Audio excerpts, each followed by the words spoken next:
2 hours afterwards he came on deck, as the boat was about to double the island of Elba. They were just abreast of Mauritiana, and beyond the flat but verdant island of La Pianosa. The peak of Monte Cristo, reddened by the burning sun, was seen against the azure sky.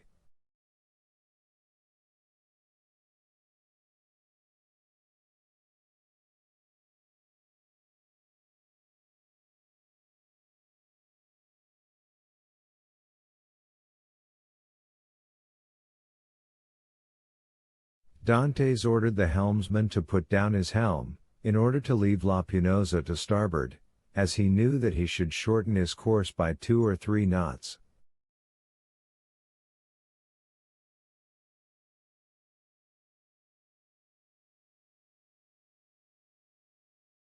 About 5 o'clock in the evening the island was distinct, and everything on it was plainly perceptible, owing to that clearness of the atmosphere peculiar to the light which the rays of the sun cast at its setting.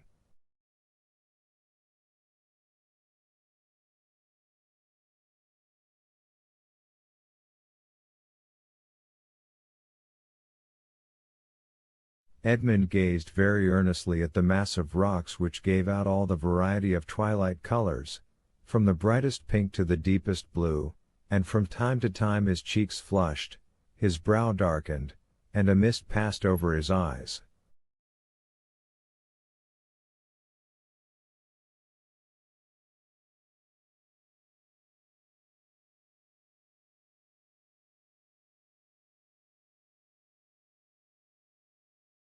Never did a gamester, whose whole fortune is staked on one cast of the die, experience the anguish which Edmund felt in his paroxysms of hope.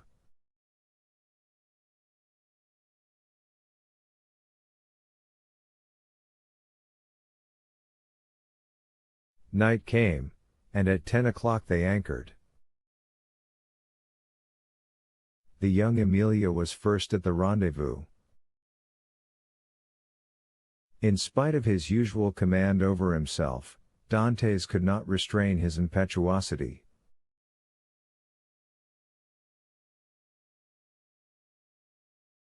He was the first to jump on shore, and had he dared, he would, like Lucius Brutus, have kissed his mother earth.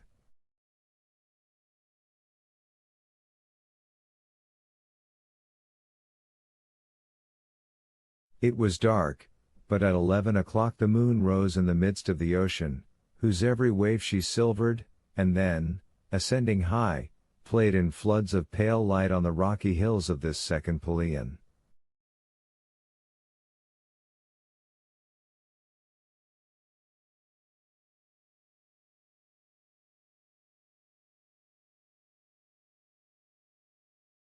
The island was familiar to the crew of the young Emilia, it was one of her regular haunts.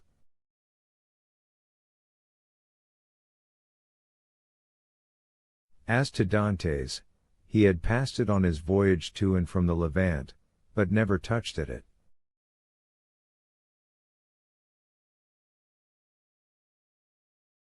He questioned Jacopo. "Where shall we pass the night?" he inquired. "Why, on board the tartan," replied the sailor. "Should we not do better in the grottos?" "What grottos?" "Why, the grottos, caves of the island." "I do not know of any grottos," replied Jacopo. The cold sweat sprang forth on Dante's brow. "What, are there no grottos at Monte Cristo?" he asked. "None." For a moment Dantes was speechless, then he remembered that these caves might have been filled up by some accident, or even stopped up, for the sake of greater security, by Cardinal Spada.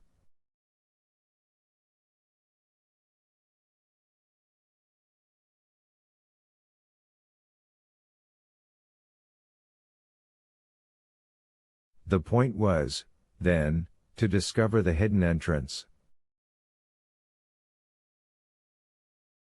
It was useless to search at night, and Dantes therefore delayed all investigation until the morning.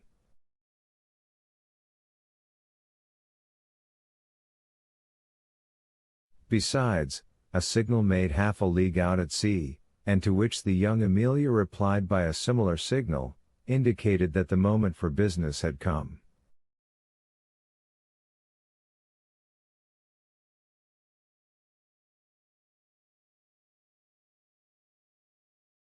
The boat that now arrived, assured by the answering signal that all was well, soon came in sight, white and silent as a phantom, and cast anchor within a cable's length of shore.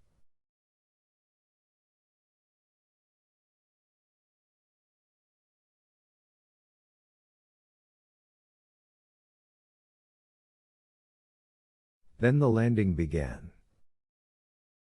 Dantes reflected, as he worked, on the shout of joy which, with a single word, he could evoke from all these men, if he gave utterance to the one unchanging thought that pervaded his heart, but, far from disclosing this precious secret, he almost feared that he had already said too much, and by his restlessness and continual questions, his minute observations and evident preoccupation, aroused suspicions.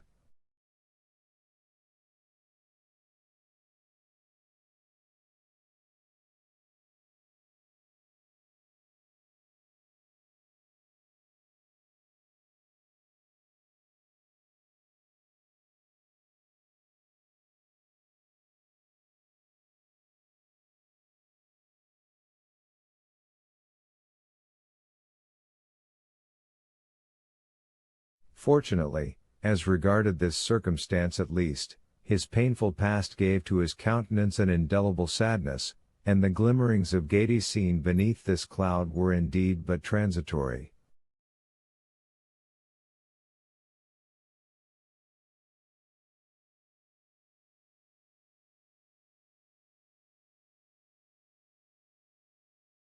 No one had the slightest suspicion, and when next day, taking a fowling piece, powder, and shot, Dantes declared his intention to go and kill some of the wild goats that were seen springing from rock to rock, his wish was construed into a love of sport, or a desire for solitude.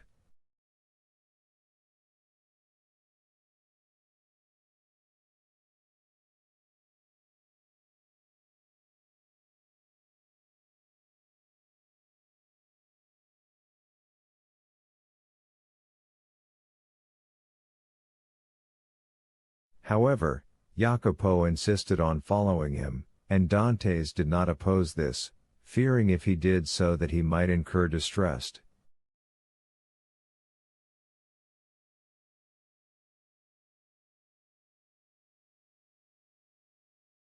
Scarcely, however, had they gone a quarter of a league when, having killed a kid, he begged Jacopo to take it to his comrades, and request them to cook it, and when ready to let him know by firing a gun. This and some dried fruits and a flask of Montepulciano, was the bill of fare.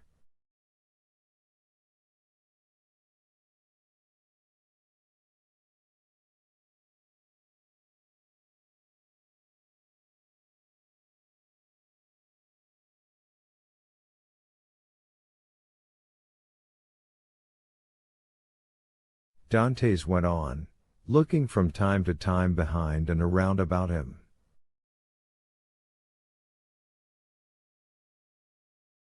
Having reached the summit of a rock, he saw, 1,000 feet beneath him, his companions, whom Jacopo had rejoined, and who were all busy preparing the repast which Edmund's skill as a marksman had augmented with a capital dish.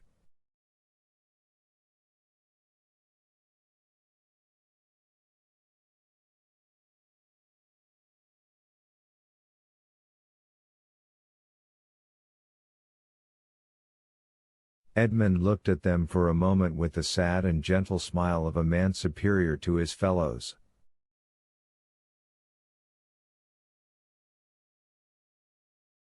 "In 2 hours' time," said he, these persons will depart richer by 50 piastres each, to go and risk their lives again by endeavoring to gain 50 more, then they will return with a fortune of 600 francs, and waste this treasure in some city with the pride of sultans and the insolence of nabobs.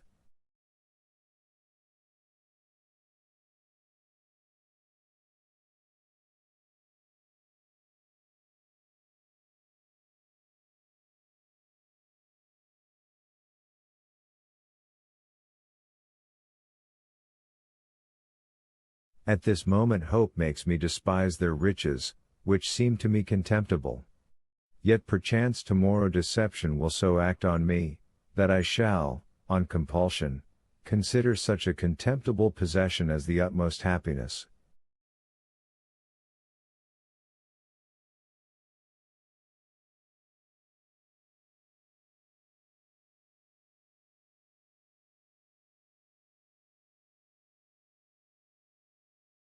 Oh, no! Exclaimed Edmund, that will not be. The wise, unerring Faria could not be mistaken in this one thing.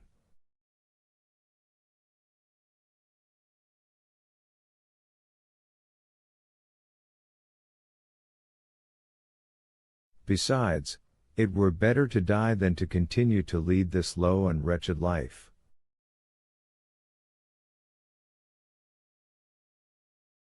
Thus Dantes, who but 3 months before had no desire but liberty, had now not liberty enough, and panted for wealth.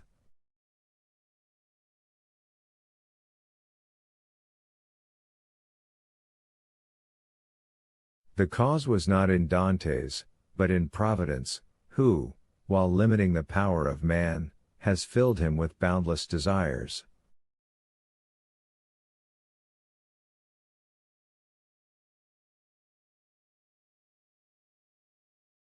Meanwhile, by a cleft between 2 walls of rock, following a path worn by a torrent, and which, in all human probability, human foot had never before trod, Dantes approached the spot where he supposed the grottos must have existed.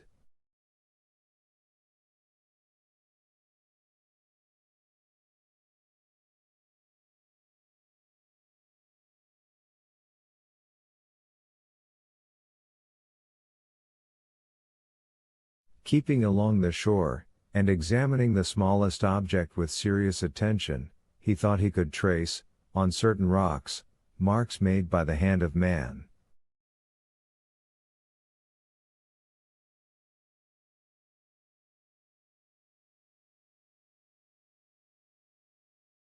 Time, which encrusts all physical substances with its mossy mantle, as it invests all things of the mind with forgetfulness, seemed to have respected these signs, which apparently had been made with some degree of regularity, and probably with a definite purpose.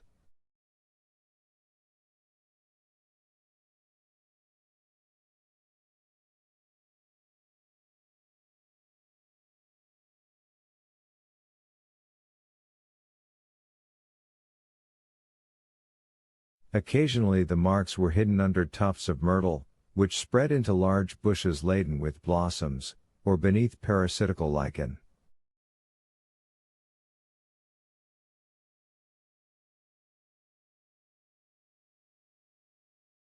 So Edmund had to separate the branches or brush away the moss to know where the guide marks were. The sight of marks renewed Edmund's fondest hopes.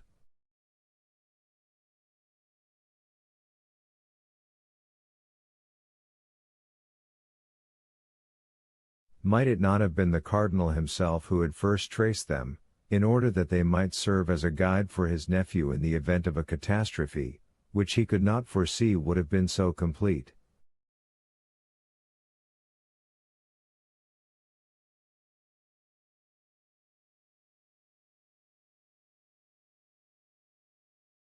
This solitary place was precisely suited to the requirements of a man desirous of burying treasure.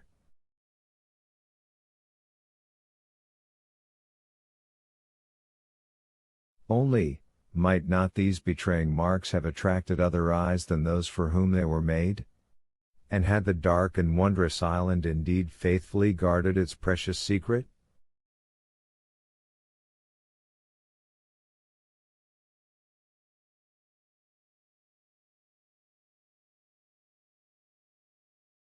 It seemed, however, to Edmund, who was hidden from his comrades by the inequalities of the ground, that at 60 paces from the harbor the marks ceased, nor did they terminate at any grotto.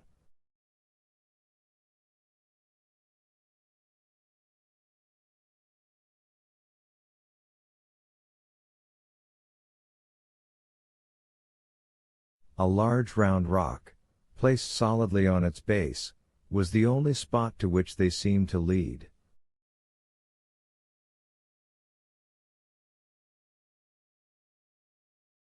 Edmund concluded that perhaps instead of having reached the end of the route he had only explored its beginning, and he therefore turned round and retraced his steps.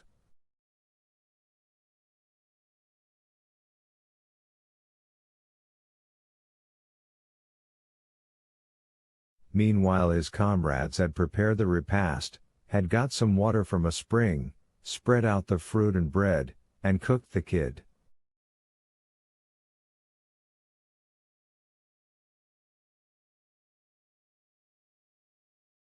Just at the moment when they were taking the dainty animal from the spit, they saw Edmund springing with the boldness of a chamois from rock to rock, and they fired the signal agreed upon.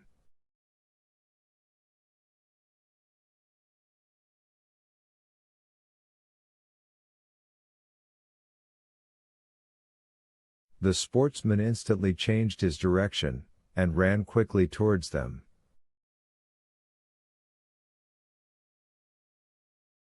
But even while they watched his daring progress, Edmund's foot slipped, and they saw him stagger on the edge of a rock and disappear.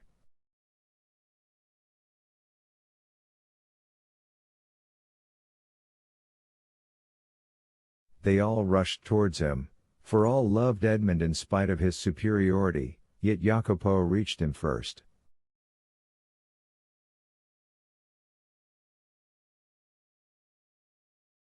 He found Edmund lying prone, bleeding, and almost senseless. He had rolled down a declivity of 12 or 15 feet.